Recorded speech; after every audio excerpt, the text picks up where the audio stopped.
नंदुरबारमध्ये वंचित बहुजन आघाडीचा जनसंवाद मेळावा. युवा नेते सुजात आंबेडकर यांची भाजपवर टीका. वंचित बहुजन आघाडीचे युवा नेते सुजात आंबेडकर यांच्या उपस्थितीत नंदुरबार येथे जनसंवाद मेळाव्याचे आयोजन करण्यात आले होते. मेळाव्यात बोलताना सुजात आंबेडकर यांनी केंद्र आणि राज्यातील भाजप सरकारवर जोरदार टीका करत विविध सामाजिक आणि राजकीय मुद्द्यांवर भाष्य केले. राजकारण हे पुतळे आणि झेंड्यांपुरते मर्यादित न राहता सामाजिक चळवळीवर आधारित असले पाहिजे. समाजातील वंचित, आदिवासी, कामगार आणि SC/ST घटकांच्या प्रश्नांवर ठोस भूमिका घेणाऱ्यांसोबतच वंचित बहुजन आघाडी राहील, असेही युवा नेते सुजात आंबेडकर यांनी स्पष्ट केले. आगामी स्थानिक स्वराज्य संस्थांच्या निवडणुकांच्या पार्श्वभूमीवर कार्यकर्त्यांनी जोमाने कामाला लागण्याचे आवाहनही सुजात आंबेडकर यांनी केले. या मेळाव्याला मोठ्या संख्येने कार्यकर्ते उपस्थित होते.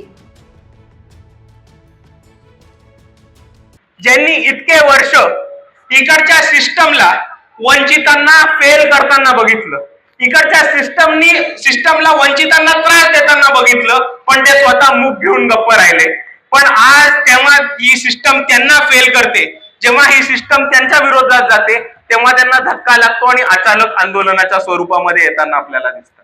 आणि म्हणून काँग्रेस जनता पार्टीला पाठिंबा द्यायच्या आधी किंवा विरोध करायच्या आधी आपल्याला त्यांची विचारधारा काय आणि त्यांची भूमिका काय हे समजून घेणं खूप महत्वाचं आहे.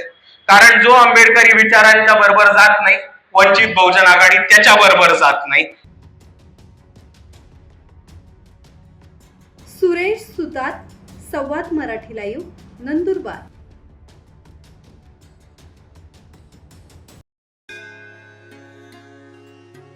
श्री गणपती संस्थान महड, तालुका खालापूर, जिल्हा रायगड.